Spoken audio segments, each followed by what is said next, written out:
इस वीडियो में हम लोग सीखने वाले हैं कि उपसर्ग और प्रत्यय किससे कहते हैं और इसका परिभाषा क्या है।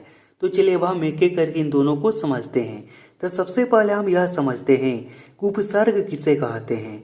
तो देखिए उपसर्ग का परिभाषा यह होता है कि यह वह शब्दांश है। क्या है? तो यह वह शब्दांश है।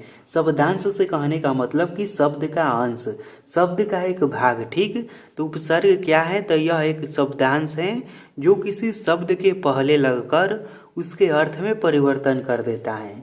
जैसे मैं यहाँ पर समझिए, देखिए यहाँ पर एक शब्द है विश्वास। क्या है? तो शब्द है विश्वास। अब इसमें अ उपसर्ग लग गया है। तब इसमें अ उपसर्ग लग गया है तो इसका मतलब क्या बन गया है? तो इसका अर्थ बन गया है अब अविश्वास, जो कि इसके अर्थ में पूरी तरह से परिवर्तन हो गया है। उसी तरह से यहाँ पर देखिए शब्द है नाथ, इसमें अ उपसर्ग लग गया है तो यह बन गया है क्या? तो यह बन गया है अनाथ। अगला है शब्द, तो इसमें देखिए अप उपसर्ग जुड़ा है तो यह अब बन गया है अपशब्द। उसी तरह से अगला शब्द है मान, इसमें अप उपसर्ग जुड़ा है तो यह बन गया है अपमान।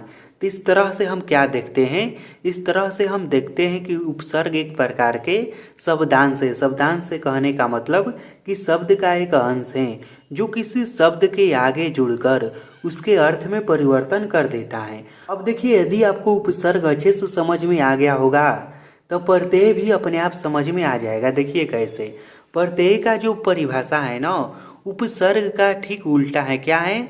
तो प्रत्यय का जो परिभाषा है उपसर्ग का ठीक उल्टा है। तो देखिए इसका परिभाषा क्या है? इसका परिभाषा यह है कि यह वह शब्दांश है जो किसी शब्द के अंत में लगकर, कहाँ लगकर?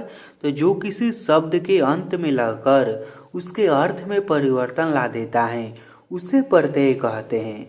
और उपसर्ग किसी शब्द के कहाँ लगता था? तो उपसर्ग किसी शब्द के पहले लगता था। और प्रत्यय कहाँ लगता है? तो प्रत्यय किसी शब्द के अंत में लगता है।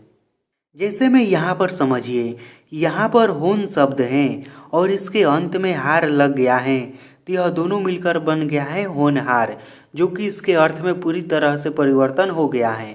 अब उसी तरह से यहाँ पर अगला शब्द है सेवन, इसमें अंत में हार लग गया है तो यह बन गया है क्या? तो यह बन गया है सेवनहार, तो इसमें हार प्रत्यय है। उसके बाद उसी तरह से अगला शब्द है अपना। क्या है? तो अपना है, इसमें पन लग गया है तो इसका मतलब बन गया है अपनापन, इसमें भी परिवर्तन आ गया है। उसी तरह से अगला शब्द है पीला और इसमें पन लग गया है तो इसके अर्थ में परिवर्तन हो गया है और यह बन गया है पीलापन। तो इस तरह से प्रत्यय किसी शब्द के अंत में लगकर उसके अर्थ में परिवर्तन कर देता है। एक बार फिर से इन दोनों का परिभाषा हम समझ लेते हैं।